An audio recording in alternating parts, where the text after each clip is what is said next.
Hi, my name is Dr. Ken Anderson. I'm the founder and chief of surgery here at Anderson Center for Hair and board certified hair restoration surgeon. So I've been asked, how did I become a hair restoration surgeon? Well, it all started back when I was a child. I was that kid in class who was always drawing. My Christmas gifts were like little mechanical pen sets. Art was my thing.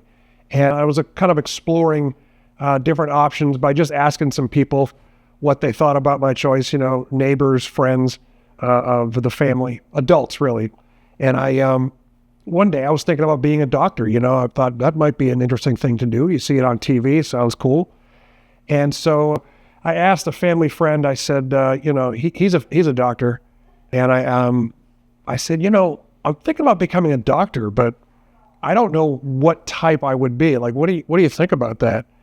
And he said, well, he asked me a question, and the question he asked me changed my life forever. He asked me, he said, are you any good at art? Can you draw? And I couldn't believe he asked me that question. I said, yes, that's kind of my thing. I'm really good at it. I love it. And he said, well, you should be a plastic surgeon. You'd be good at it. And in my mind, I'm thinking, it's done.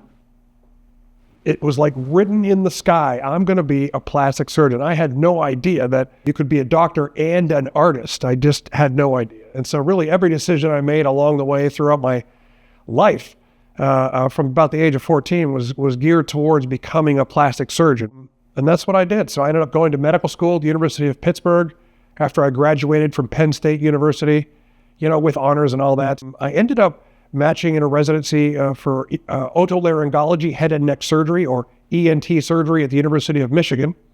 And then I did a fellowship in facial plastic and reconstructive surgery, also at the University of Michigan, under the direction of Dr. Shan Baker. Both very, very highly acclaimed top shelf programs. At the end of my fellowship, I had kind of done what they tell all the fellows not to do, and I kind of put all my eggs in one basket for one job. It ended up being with a for-profit healthcare system in Denver. That fell through. So I found myself done with my fellowship. I'd never seen a hair transplant. And someone had presented a grand rounds about it at some point in my residency. So I thought, with this extra time that I have now, I ought to go, just check one out. And so I hit up Dr. Martin Tesler in suburban Detroit, and went and spent 2 weeks with him, and it was fascinating. I noticed a couple of things. One, the major thing were how happy the patients were. I mean, he had some returning patients with their new hair, and I'd seen a lot of, patients come back, my own patients after a nose job or some eyelid surgery, and they were happy. But, these patients that I saw in Dr. Tesler's office were just, it was like it was transformational. They were elated. And that caught my attention. Dr. Tesler said, you should go to the big worldwide annual meeting. It's the International Society of Hair Restoration Surgery, is the world's largest educational group for hair restoration. And the meeting that year happened to be in New York City. This is 2003. And so I went to that meeting. I noticed a couple of things there. I noticed, number one, that I was the only facial plastic surgeon on planet Earth at that meeting. Because you don't have to be a facial plastic surgeon to do hair restoration. You could be any background. Number two, the technology had just changed from, it used to be a pluggy outcome. It used to look like doll's hair. But right around the turn of the century, dissection microscopes were introduced into the specialty, and now they were separating out every follicle from their sister or brother, and it was really kind of a one hair at a time transplant. And the results looked perfectly natural. And the third thing I noticed is there was a job offer in Beverly Hills, California, with one of the godfathers of the specialty, Dr. Bill Raspin. I mean, Dr. Raspin gave most of the 8-hour introductory course at the meeting. And during his lectures, I remember I took 64 pages of notes because I was like, this is absolutely fascinating. And so I interviewed with Dr. Raspin at the meeting, and I was accepted for the job.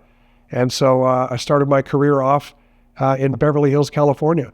And it's been well over 20 years now. And the happy patients that I saw at Dr. Tesler's office, I see in my office here week in and week out. It's delightful. When that doctor had told me that I would be good at plastic surgery if I was good at art, he's correct.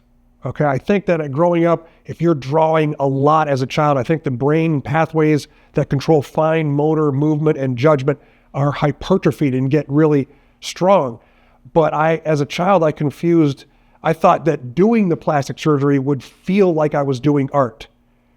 That was incorrect. Doing a rhinoplasty or a nose job, it did not feel to me like an artistic endeavor. It felt like very tedious. It was a really tedious, kind of stressful endeavor. Same with eyelid surgery. It didn't really get my creative juices going. I don't know, it was satisfying, but not great. When I started doing hair transplant surgery with Dr. Raspin, the act of making the recipient sites, the hairline, controlling the density and the angles of the hairs, that felt exactly like I was creating a stipple art drawing, which was like a drawing just with dots. And I felt like I was creating a little work of art. And it still does. I'm blessed to have a career where I come into the office and create art every day. I get that feeling like I did as a kid drawing, and it's very satisfying to me, and I really enjoy it.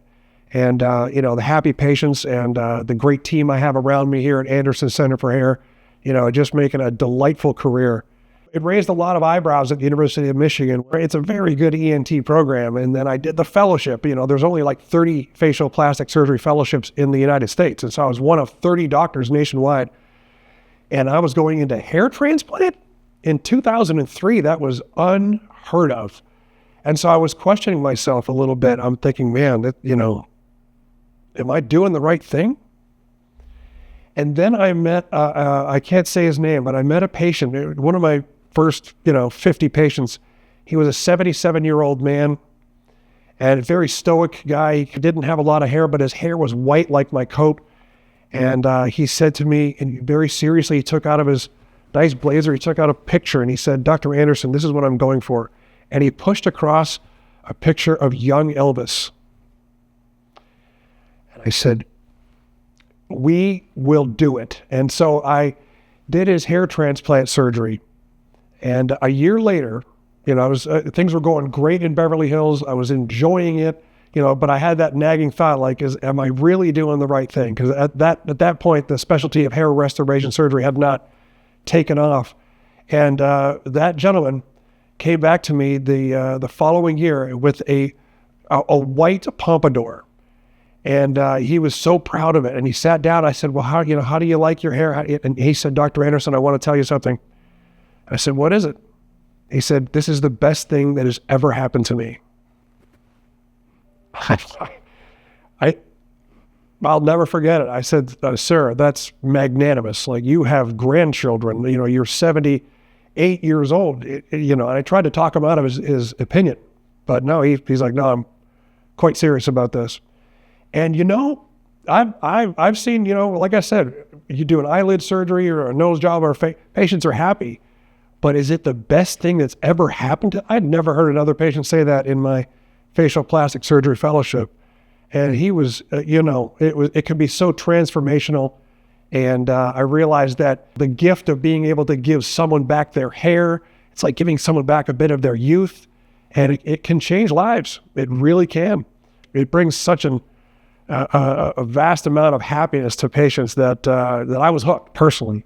And then to see over the last 20 plus years, the whole specialty kind of blow up. I kind of thought it would. I really sort of recognized it as an emerging market within cosmetic surgery because of that important change in technology with the introduction of microscopes. Now it was a single hair transplant at a time. That was right around the year 2000, as I mentioned. So it's been a wonderful journey.